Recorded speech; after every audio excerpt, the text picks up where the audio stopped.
US ഇന്ന് ലോകത്ത് ഏറ്റവും കൂടുതൽ ക്രൂഡ് ഓയിൽ നിർമ്മിക്കുന്ന രാജ്യങ്ങളിലൊന്നാണ്.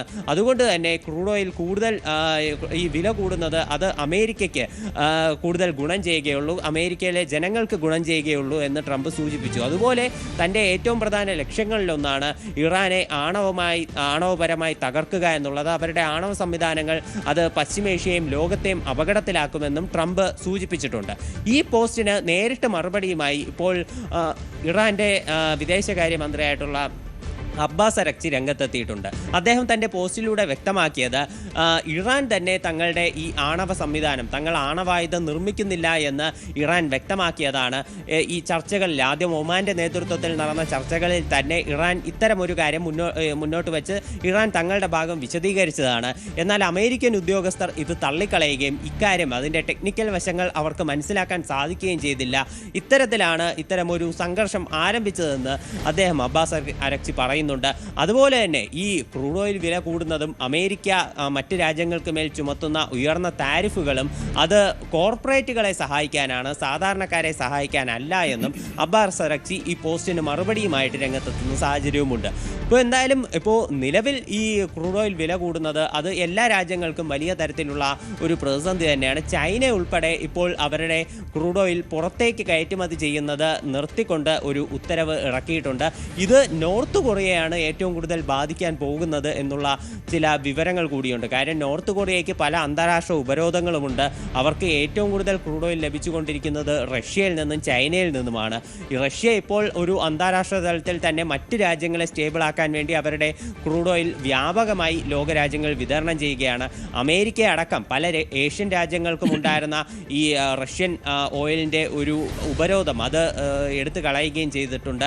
അമേരിക്ക പറയുന്നത് ഈ പ്രതിസന്ധി അവസാനിക്കും വരെ ഏഷ്യൻ രാജ്യങ്ങൾക്ക് ക്രൂഡ് ഓയിൽ റഷ്യയിൽ നിന്ന് വാങ്ങാം എന്നാണ്. അപ്പോൾ ഈ അന്താരാഷ്ട്ര തലത്തിൽ തന്നെ റഷ്യ കൂടുതൽ ക്രൂഡ് ഓയിൽ ഇറക്കുമതി ചെയ്യുന്നത് കാരണം നോർത്ത് കൊറിയയ്ക്കുള്ള ഷെയർ അത് വളരെയധികം കുറഞ്ഞിട്ടുണ്ട്. അപ്പോൾ ഈ ഒരു സാഹചര്യത്തിൽ ഉത്തര കൊറിയയും വലിയ തരത്തിലുള്ള ഒരു പ്രതിസന്ധിയിലൂടെയാണ് നിലവിൽ ആഭ്യന്തരമായി കടന്നു പോകുന്നത്.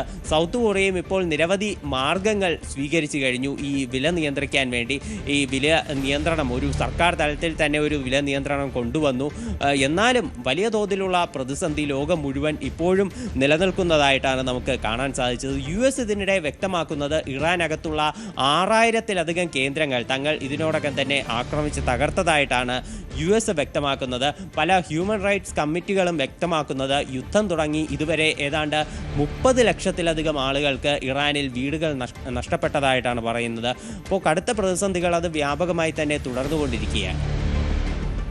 തീർച്ചയായും പ്രിയ പ്രേക്ഷകരെ, ഇപ്പോൾ ദൃശ്യങ്ങളിൽ തന്നെ കാണാൻ സാധിക്കുന്നത് നിരവധിയായ കെട്ടിട സമുച്ചയങ്ങൾ തകർന്നടിഞ്ഞതിൻ്റെ നേരസാക്ഷ്യം എന്ന് തന്നെ പറയാം. ഈ ദൃശ്യങ്ങൾ തന്നെ നോക്കൂ. അതാണ് മനുഷ്യാവകാശ സംഘടനകൾ പറയുന്നത്. ഇറാനിൽ ഏതാണ്ട് 30 ലക്ഷത്തിലധികം ആളുകൾക്ക് ഭവനം ഇല്ലാതെയാകുന്ന സാഹചര്യം ഉണ്ടാകുന്നു. അവിടുത്തെ ടൗൺഷിപ്പുകളിൽ വലിയ തോതിൽ ആക്രമണം നടത്തിയിട്ടുണ്ട് അമേരിക്കയും ഇസ്രായേലും ചേർന്നുകൊണ്ട് എന്നതാണ്. അതുകൊണ്ട് തന്നെ ഭവന സമുച്ചയങ്ങൾ മാത്രമല്ല നിരവധിയായ ഓഫീസ് കെട്ടിടങ്ങൾ ഉൾപ്പെടെ തകർന്നു പോകുന്ന സാഹചര്യമുണ്ട്. അങ്ങനെ 30 ലക്ഷത്തിലധികം ആളുകൾ ഭവനരഹിതരായിട്ടുണ്ട് ഇറാനിൽ എന്നുള്ളതാണ് കണക്കുകൾ. എങ്കിൽ ഇറാനിൽ നിന്ന് ആശയവിനിമയ സംവിധാനങ്ങളെല്ലാം തന്നെ ഇപ്പോൾ വിച്ഛേദിക്കപ്പെട്ട ഒരു സാഹചര്യമാണ്. അതുകൊണ്ട് തന്നെ വളരെ കൃത്യമായ ദൃശ്യങ്ങൾ ഏതാണ്ട് യുദ്ധം ആരംഭിച്ച് 2 ആഴ്ച പിന്നിടുമ്പോഴും പ്രേക്ഷകരുമായി പങ്കുവയ്ക്കാൻ സാധിക്കില്ല. മറിച്ച് അന്താരാഷ്ട്ര വാർത്താ ഏജൻസികൾ നൽകുന്ന ദൃശ്യങ്ങളും വിവരങ്ങളുമാണ് ഇപ്പോഴും പുറത്തു വന്നിട്ടുള്ളത്. അമേരിക്ക അവകാശപ്പെടുന്നത് 6000-ലധികം കേന്ദ്രങ്ങളിൽ ഇറാനിൽ ഇതിനോടകം തന്നെ ആക്രമണം നടത്തിയിട്ടുണ്ട് എന്നും ഇറാന്റെ പതനം അതിലൂടെ മാത്രമേ യുദ്ധം അവസാനിപ്പിക്കുകയുള്ളൂ എന്നും അതിനു മുമ്പുള്ള ഏതെങ്കിലും തരത്തിലുള്ള സമാധാന ചർച്ചകൾക്ക് പച്ചക്കൊടി കാണിക്കാൻ അമേരിക്കയോ ഇസ്രായേലോ തയ്യാറാകുകയില്ല എന്ന നിലപാട് കൂടിയാണ് ഇപ്പോൾ അമേരിക്ക സ്വീകരിക്കുന്നത്. അതുകൊണ്ട് തന്നെയാണ് യുദ്ധം ആരംഭിച്ച് 2 ആഴ്ച പിന്നിടുമ്പോഴും ഒരു തരത്തിലും ഉള്ള സമാധാന നീക്കങ്ങൾക്ക് സാധ്യത കാണാൻ സാധിക്കാത്തത്. കൂടുതൽ വാർത്തകൾക്ക് News 18 Keralam YouTube channel subscribe ചെയ്യുക.